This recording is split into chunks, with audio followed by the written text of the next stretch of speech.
这个大熊猫啊，来莫斯科已经好几年了，但是一直也没时间去动物园，所以呢，一直也没去看的。然后正好有时间呢，就去动物园转了一下。但是夏天的小朋友简直太多了，因为放暑假嘛，全都是小朋友。大熊猫还真就是最受欢迎的，基本上是不管是室外还是室内，都是围满了小朋友在看它怎么吃。这个也是在室外的那一个区域，在那爬呀爬呀，所以这些太受俄罗斯的人欢迎了。这个熊猫，因为熊本来就是在他们这儿就很受欢迎，这个熊猫再加上这么可爱，那就更受欢迎了。但是我就不理解，小朋友去逛可以，而且你还会看到很多情侣啊，还有一些老人呢，他们都去这个动物园逛。反正都赶着这个暑假这个时期，真的是人山人海的。所有的看路上基本上没什么人，但基本上不是在博物馆，就是在动物园，或者是在一些游乐场。在外面就是逛街的人特别特别少，而且也不堵车。这就是一年莫斯科仅有的2个月不堵车，就是7、8月份，因为全都放暑假，很多人都出国度假呀。或者是去南方的海边度假，所以说整个市区就显得特别的轻松，或者是它基本上很多市民都是在郊外呢有一个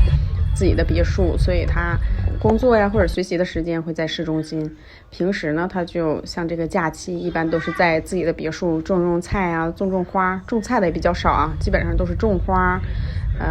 那个草坪，然后游泳。偶尔还能看到那个快递小哥送餐的，他们也是很悠闲，逛着街送的餐。没有着急这一说啊。在俄罗斯你如果订快餐呢，就是说在网上订餐，他只要1个多小时之内给你送来你就可以了，你不用要求他迟到了迟不迟到，也没有好评赖评那一说，也没有扣钱那一说，而且他给你送到了你还得给加点小费，就正常情况下俄罗斯人的操作啊。比如说他给你送来了，你还要给他100卢布的辛苦费，而且他们这个一天呢估计也送不了几单，但他们的送货费应该是很高的，应该是送1单送2、3单可能就够着一天的这个生活开销了。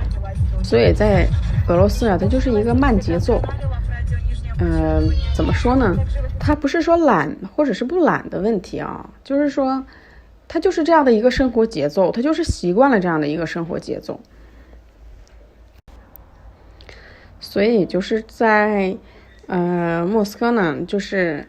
你如果不着急呢，你就去，但是你去餐厅吃，等的时间也差不多是1个多小时，也是非常慢的，特别是赶上那个